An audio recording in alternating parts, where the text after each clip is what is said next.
called Galatia. From the second chapter of Galatians, verses 19 and 20. Through the law, I died to the law, so that I might live to God. I have been crucified with Christ, and it is no longer I who live, but it is Christ who lives in me. And the life I now live in the flesh, I live by faith in the Son of God, who loved me and gave himself for me. Praise God for the hearing of these sacred words. Thanks be to God.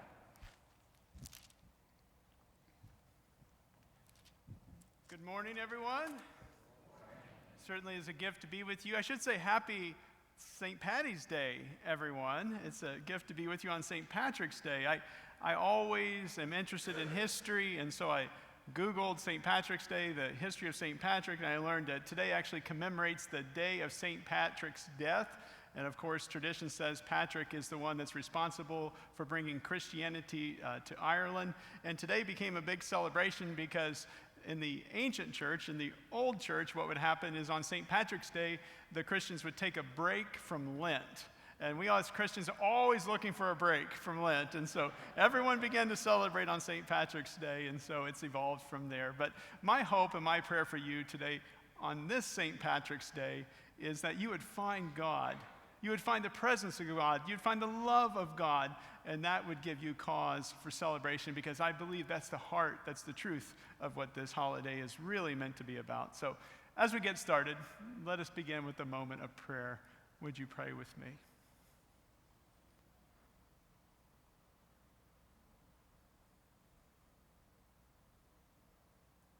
Oh, Lord God, on this day and always, I pray that you would help us to be present to you, even as you're here present with us.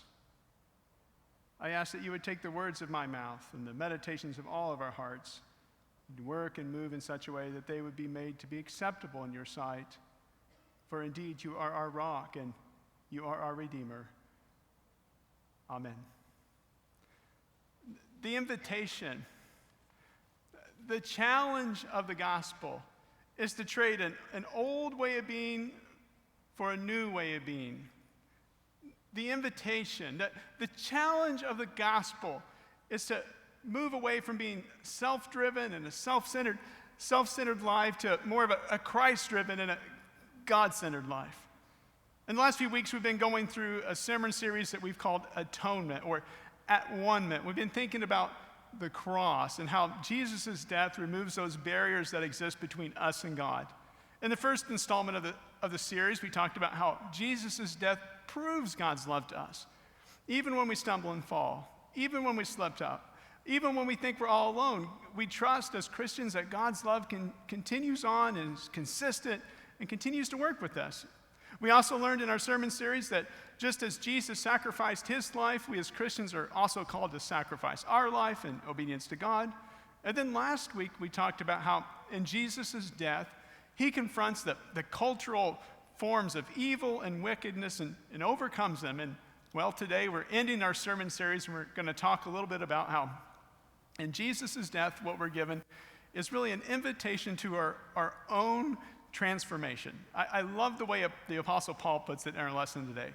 It's no longer we who live, but it's going to be Christ who lives within us. And so today, basically, I'm going to ask and try to answer three questions. And the first question is, what's the old way of being we're going to die to? What's the new way of being we're called to rise to? And then the last question is, well, how do we get there? These are my three questions. So anyway, old way of being. So what's this old way of being we're called to die to as Christians? Now, classically speaking, we're called to die to sin. Now, I know that word sin has some baggage, especially if you grew up in a kind of a religiously rigid type environment. That word sin might rise up some trauma in you and some resistance in you. It's important to realize, though, there is a difference between sin singular and sins plural. This really helps me. Sin singular, what's that? Well, it's a way of being. It's a way of seeing. Sin singular is like the lens that we see the world through. Sins plural is those actions that we take out of that way of being, out of that way of seeing, out of that way of living into the world. Let me just share a story. I think that'll capture what I'm trying to get at. It comes from Parker Palmer. Does anyone know who Parker Palmer is? All right, so I see one pastor in the room that knows who Parker Palmer is. He's a wonderful author. I highly recommend his book called Letting Your Life Speak. It's a wonderful, wonderful read. Highly recommend it. Anyway, Palmer tells a story I've told and retold over the years that really captures the heart of this idea of sin as a way of being in the world. He shares the story of a 3-year-old little girl. For the first 3 years of this girl's life, she was the center of her parents' attention. And now what happens, though, is that she has a baby brother. And of course, the parents bring home the baby brother from the hospital, which means that this 3-year-old girl is now going to have to share her throne with her baby brother. And of course, I'm sure that, well, that creates some tension in the home, that creates a little bit of anxiety in the home. Any case, mom and dad bring the baby brother home, at which point the 3-year-old girl poses a question to the parents, has an odd request for the parents. The 3-year-old girl says, "I'd like a moment alone with my baby brother." Now, of course, the family was like, "I don't know about this. I'm not sure about this." Who wouldn't be, right? But finally they agreed. They put the little baby boy in the crib. The little girl walks into the room alone with her brother. Mom and dad, they hightail it over to the baby monitor so they can hear what's going on. At which point the little girl walks up to the crib, looks in, and takes a look at her brother and says to him, "Tell me about God. I've almost forgot." Tell me about God. I've almost forgot. It's a powerful story because it suggests that, number one, we come from God. We're sustained by God. And when we're young, we know it. We have a sense of the sacred in our lives. Now, to be clear, I don't think we're born into this world as theologians, but I think we're born into this world with a sense of enchantment. We're born into this world with a sense of curiosity. We're born into this world with a sense of the aliveness of the world around us. And like that little girl, what begins to happen over a period of time is that begins to go away. It begins to die off. And the God that we once knew is no longer there. You've experienced this. I've experienced this. By the time we get to adolescence, we are the products, in a big way, we are the products of the culture around us. We assimilate into the culture, we are socialized into the culture, and the culture that we live in right now, I think, can be described by what Marcus Borg talks about in terms of the 3 A's. And what are the 3 A's of our culture today? They're appearance, affluence, and achievement. Appearance, affluence, and achievement. As a result of these 3 A's, we're constantly asking the question, do I appear the right way? Have I achieved the level that I need to? What are they thinking about me? What are they saying about me? And as we become more and more socialized into this worldview, what begins to happen is we fall deeper and deeper into competition and also isolation. And let's be honest, let's be real for a moment. Our culture right now, in terms of isolation, it's like an epidemic. Depression rates are up. Anxiety rates are up. We feel disconnected and alone. We've lost the enchantment and the connection that we once knew. And I'm convinced that the classic word for this, friends, is, well, sin. It's like living our lives as if God were somewhere else. It's like living our lives in such a way that the world no longer has an enchantment to it. It's living our lives in such a way that we are all alone by ourselves. That's the old way of being. And so what's the new way of being? What's the new way of being that the gospel invites us to adopt? Well, we're not alone, right? That's the gospel's invitation to us. We're not alone. God is with us. But not only is God with us, God is for us. And this is the message of the cross, folks. This is it. First, it proves God's love to us.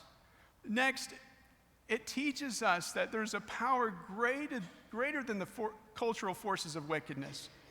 And then next, it invites us to sacrifice, to turn over our lives to that deeper truth and that bigger truth that, well, God is with us and God is for us. Think about it this way. Reinhold Niebuhr, yes, my pastor friend. I'm going to talk about Parker Palmer and Reinhold Niebuhr in one sermon today. But Reinhold Niebuhr was a theologian from the 20th century. He wrote a book called The Responsible Man, The Responsible Self. He wrote another book called Moral Man and an Immoral Society. He also liked women too, by the way. So just want you to know about that. But he talked about how we as humans have basically three different ways of looking at the world. The first way, he said, is we have a tendency to sometimes look at the world as a place of hostility and evil. And, well, it's no surprise that we would see the world in this way, right? I mean, we live in a world where there's unemployment and there's violence and there's natural disasters. There's all kinds of things happening. What Niebuhr points out, though, is when we begin to believe that the world is a fearful place, an evil place, it calls forth a certain response on our behalf. We become defensive. We become protective. We become, in some ways, violent because we're protecting ourselves. And, well, I'm convinced that the reason why fear-based religion is so effective is because it affirms this worldview. We start as fear-based people. We are presented with a fear-based God, and we drink that Kool-Aid, and we operate that system. It's such a dangerous mix. Anyway, what Niebuhr says is the first way is we see the world as hostile, evil. The second way, though, he says that we can see the world as, well, it's indifferent to us. We're basically just a collection of cells that have evolved over a course of billions of years. There's gravitational forces. There's all this stuff that went into it. And at best, we should just be grateful that we're here. Now, I will readily admit, option 2 is a little better than option 1. But here's the thing. If that's our worldview, if that's our way of seeing the world, we're still defensive, a bit protective, and we're trying to control the events of our lives, which leads to option 3. It's gracious, life-giving, nourishing. I believe this is the worldview the cross gives us. What's the cross teaching us? At the core of our reality, at the core of our world, is a God that's with us and a God that's for us. Now, there's going to be someone here today that's thinking, that sounds good, that sounds great, but that's naive. It's overly optimistic. Let me just tell you right now, Reinhold Niebuhr was not naive. He was not overly optimistic. He was well aware of the Holocaust. He was well aware of systemic evil. He was well aware of the potential of humanity to do awful things to one another. But he also was well aware that the lens and the worldview that we adopt, the way we see the world, deeply impacts how we go about our day-to-day lives. And so here's the question, right? Which way are we seeing the world? Hostile? Indifferent? Gracious? Nourishing? Life-giving? And what I've found over the course of my life is however we adopt our worldview, however we adopt our lens, boy, that deeply affects how we live in our day-to-day lives. Think about it in terms of social justice. I've seen people fight for social justice, and they fight for social justice out of a sense of outrage. They're angry. They see the world as evil, and they're going to defeat the powers of evil, and they're angry about it. I've seen people fight for social justice from a place of indifference. It's up to them to control the events of the world around them. But I've also seen people fight for justice, social justice, from this third option. They're in love with life. They see it as a gift from God. They believe at the heart of all realities that God that loves us and is with us and is nourishing. They're fighting for justice. But they do it with joy. And when they do it with joy, it's contagious in a good way. Which leads to the last question. So, how do we get here? And deep down, we all want to be here. I know we do. And the language that I would suggest, the step that we could take, comes from the words of Paul again. He talked about an obedience of faith. An obedience of faith. What in the world is that? I mean, if you reacted negatively to sin, then you're probably going to react negatively to the word obedience. I believe what Paul's talking about here is not some sort of religious code. I don't think what he's talking about here is measuring up. What I think he's talking about here is the one choice that each and every one of us have. And that is, we can become obedient in terms of faith.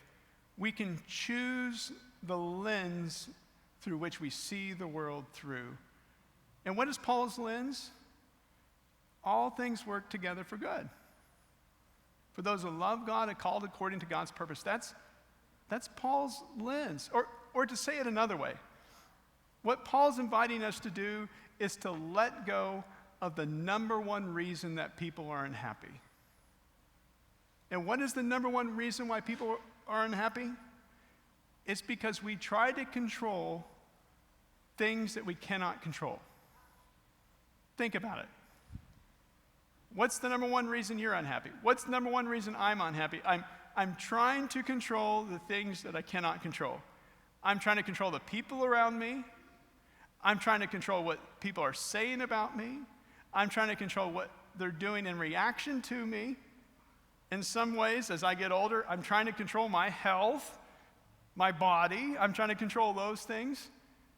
And we spend our time ruminating on this, trying to control this, trying to manipulate this, and it leads to a deep-seated unhappiness. What's the obedience of faith say? Well, it suggests that the one thing we can control is our attitude, our lens. We can choose to trust in God's sustaining love. Doesn't mean that all of life is going to go our way. It doesn't mean we're going to get whatever we want. But it does mean we can choose our attitude and our response to the events of our lives. In fact, Reinhold Niebuhr actually wrote a prayer about this. You probably know the prayer. It's called the Serenity Prayer. Know that one? Yeah? God, grant me the serenity to accept the things I cannot change, the courage to change the things I can, wisdom to know the difference. And see, what the gospel is inviting us to do is to change that which we can change. And that is, we can trust in the grace and love of God anyway. We can trust to defend the sacredness of life and the people around us anyway. We can trust that even though it doesn't go our way, that God is with us. God is for us. And from there derive our deepest sense of happiness. One quick St. Patrick's Day story and I'll shut it down, I promise. So, in my deep dive on the history of St. Patrick, I learned that St. Patrick actually, tradition says, came from a place of means. He was wealthy. And he was then kidnapped and taken away and brought to Ireland. It was while he was kidnapped and brought to Ireland, interestingly enough, he finds God. And God tells him to go to the shore, and there'll be a boat waiting for him. It'll take him away to his freedom. And sure enough, he goes to the shore, he gets on the boat takes him away to his freedom, and here's the thing that God does to St. Patrick then. God calls St. Patrick to go back to Ireland and proclaim the good news of God's love to the people who kidnapped him. I find that a fascinating challenge to us. What is the true challenge of St. Patrick's Day? In a world that, well, is being held captive, in a world that forgets its way, in a world that sees the world as hostile and evil and indifferent, what's the gospel say? We are to be a people of good news. We are a people that proclaims God's love. We are a people that practice the obedience of faith. And then as we think about an obedience of faith, I'm going to invite the praise team to come back, and we'll close with one last song. And if you would, let us stand together and let us sing.